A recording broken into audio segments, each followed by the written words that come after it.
আর কাটবা না দিয়ে মা এসে আমাকে কি বকা বকলো জানো না, কি বকা বকলো।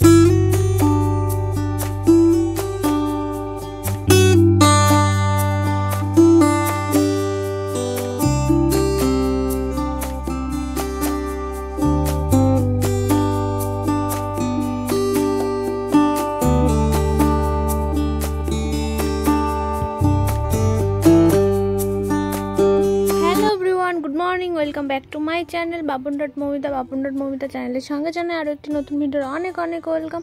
কেমন আছো তোমরা সবাই? আশা করি সবাই খুব ভালো আছো, আমিও আছি গরমের মধ্যে যেরকম থাকার কথা আর কি। তো আজকের ভিডিওটা আমি এই খাওয়া থেকে শুরু করছি, তোমরা সঙ্গে থেকে আশা করি খুব ভালো লাগবে। তো আজকে একটু ঘুম থেকে উঠতে দেরি হয়ে গেছে, তো উঠেই হচ্ছে ফ্রেশ হওয়ার পরে এত খিদে পেয়েছে, তারপরে আজকে আর খেজুর বাদাম কিচ্ছু খায়নি। তো মায়ের তো অনেক সকালেই রান্না হয়ে যায়, বাবা খেয়ে বেরিয়ে যায়, তাই আর কি মা বললো খেয়ে নে, তাই আমি আর কি খেতে বসে গেছি। তো দেখো মা সকালবেলা কি রান্না করেছে, আলু সিদ্ধ, তারপরে কালকে রাতে হচ্ছে মা একটু মাংস রান্না করেছিল, আর এদিকে রয়েছে যে পেপলি শাক, আর হচ্ছে ডিম সিদ্ধ আর আলু সিদ্ধ, এই দিয়ে এখন খাওয়া হচ্ছে। তো এত পরিমাণে গরম পড়ছে আমি আর সহ্য করতে পারছি না। করলাম এই কিছুক্ষণ হলো, তো ভীষণ রোদ্দুর বাইরে, রোদে যাওয়া যাচ্ছে না। তো আমি তো অন্য সময় গামছা মুড়িতে থাকি, মানে গামছা মুড়ি দিয়ে আমি বাইরে আসি।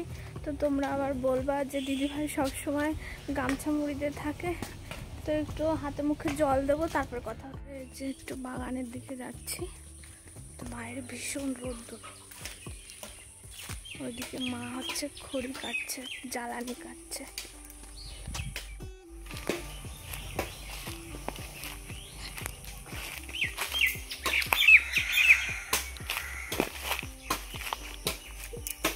কি করছো তুমি? দাওতে ধান নেই?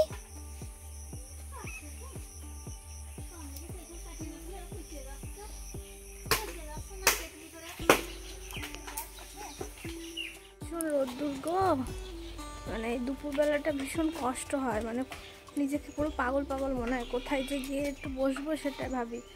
শুধু ঘরে আসি, ফ্যান চালাই, আবার বাগানে চলে যাই, সারাদিন এই করি। তো তারপরে যে মা ওদিকে জ্বালানি কাটছিল, তো এই যে জ্বালানি কেটে এখন হচ্ছে উনুনের পাড়ে নিয়ে যাচ্ছে। তো আমার মা কত কাজ করে, মানে একটা পুরুষ মানুষের কাজ, মেয়ে মানুষের কাজ সব একা হাতে সামলায়। A few moments later. এত পরিমাণে গরম পড়ছে, মানে এমনি এমনি ঘেমে পুরো স্নান হয়ে যাচ্ছে। দেখো আমি কখনো হচ্ছে মানে গোলা সিঁদুর পরি না, সব দিন হচ্ছে গুঁড়ো সিঁদুর পরি। তো গুঁড়ো সিঁদুর পরে একদম মনে হচ্ছে গোলা সিঁদুর পরেছে, মানে ঘেমে চুমে একাকার।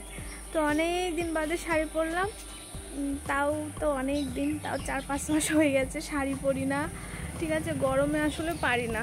তো আজকে ইচ্ছে হলো, তাই তো এই পাতলা নরম শাড়িটা নিয়ে এসছে এই কারণে যে এই বাড়ি এসে যদি শাড়ি পরতে ইচ্ছে করে তাহলে এই শাড়িটা পরবো। তা আজকে একটু শাড়ি পরতে ইচ্ছে করলো। আমার শাড়ি পরতে খুব ভালো লাগে, কিন্তু প্রচণ্ড গরম লাগে, আর এই গরমের সময় সেই জন্য মানে শাড়ি পরে সামলাতে পারি না, ওই জন্য আর কি আমি শাড়ি খুব কম পরি। আর এই দেখো মানে বাড়িতে শাড়ি পরলেও আমি মানে সেফটি পিন দিয়ে পিন করে নিই, বা কোথাও গেলেও তাই, মানে সেফটি পিন দিয়ে পিন না করলে আমি চলতেই পারি না। তো আমাদের বাড়ির সামনে মানে ঘরের সামনে দেখো বিড়ালটা কিভাবে শুয়ে আছে, ওই দেখো কি দেখেছো, 4 হাত পা এরকম খাড়া করে শুয়ে আছে। তো ভীষণ গরম পড়ছে, এমনি ঘেমে চুমে একাকার হয়ে যাচ্ছি, আর বললাম না গরমে পুরো শরীরটা হাঁপসে গেছে একদম। তো স্নান করেছি, খিদে পেয়েছিল, তাড়াতাড়ি খেয়ে নিয়েছি। তো আজকে মা ঘাটকল ভেজেছে আর কুমড়োর শাকের ডাঁটা রান্না করেছে, তাই দিয়ে খেয়েছি। টাইম কলে জল এসছে, জল ভরেছি, স্নান করে এই যে তোমাদের সঙ্গে কথা বলছি। প্রেমা কি করো? তো তোমাদের সঙ্গে একটু আগে কথা হলো শাড়ি পরে, এখন আবার নাইটি পরে চলে এসেছি। তো কি কারণে নাইটি পরেছি সেটা আগে বলে দিই। তো শাড়ি পরেছিলাম, তোমরা হয়তো ভাবতে পারো যে দিদিভাইকে শাড়ি পরে বেশি ভালো লাগছিল, ঠিক আছে। তো শাড়ি পরতে কিন্তু আমার খুব ভালো লাগে, খুবই ভালো লাগে, কিন্তু শাড়ি পরে সামলাতে পারি না বলে মানে কষ্ট হয়ে যায়, সেজন্য পরি না। তোমাদের দাদাভাই যদি থাকে তাহলে ও একটু শাড়ি পরতে হেল্প করে, তাহলে পরি, না হলে নয়। আর ও তো যে এখন বাড়ি নেই, এখন তো শাড়ি পরি না। আমার যতগুলো শাড়ি আছে তার মধ্যে 2-3টে বাটি পিনতে প্রিন্টের শাড়ি, তো আমার বাটি প্রিন্টের শাড়িগুলো খুব ভালো লাগে। আর যে শাড়িটা পরেছিলাম সেই শাড়িটা না ভীষণ নরম সফট, মানে হাতের মধ্যে চলে আসে, এত নরম। তো সেই জন্য আর কি আমি ওই একটা শাড়ি এনেছি। তো শাড়ি তো সেরকম একটা পরি না, তো যদি পরি তাহলে আর কি। আর মার শাড়ি, মা একটু চাপা চাপা কালারের শাড়ি পরে, তো আমার ভালো লাগে না, তো সেই জন্য আমার ওই শাড়িটা নিয়ে এসেছি, আর একটা ব্লাউজ নিয়ে এসেছিলাম।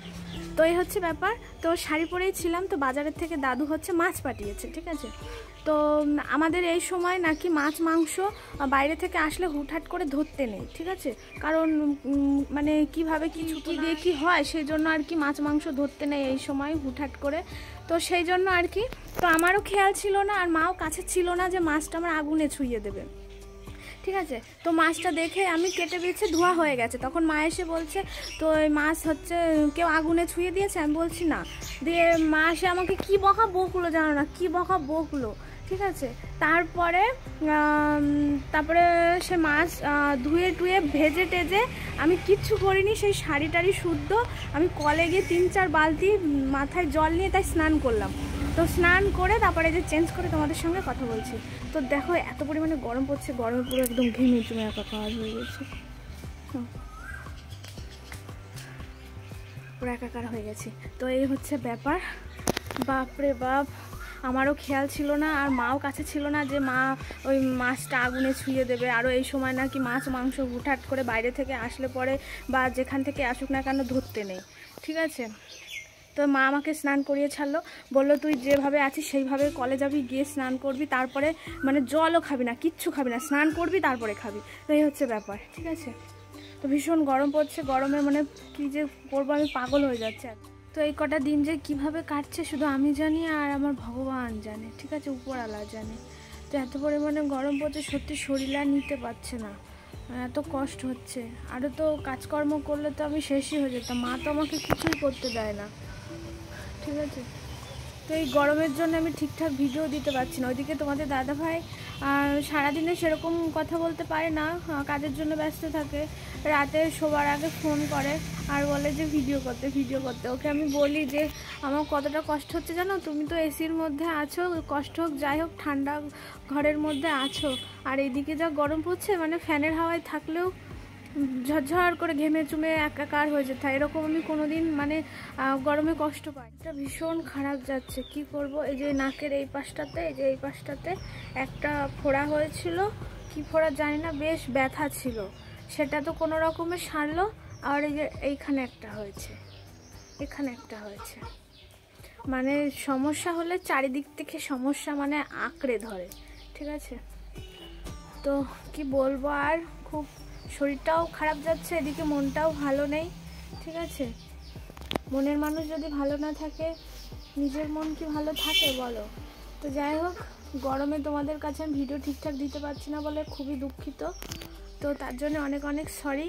আর তোমরা কমেন্ট করো, আমি ভিডিও দেওয়ার খুবই চেষ্টা করি, কিন্তু গরমে কষ্ট হয়ে যায়, তো শরীরটা তো ভালো যাচ্ছে না, ওই জন্য পারি না, ঠিক আছে। তো আজকের ভিডিওটা আমি এ পর্যন্তই রাখছি, নেক্সট ভিডিওতে দেখা হচ্ছে তোমাদের সঙ্গে আবার। তোমরা সবাই খুব ভালো থেকো, সুস্থ থেকো, টাটা। আর কেউ কিন্তু কমেন্ট করতে ভুলবে না।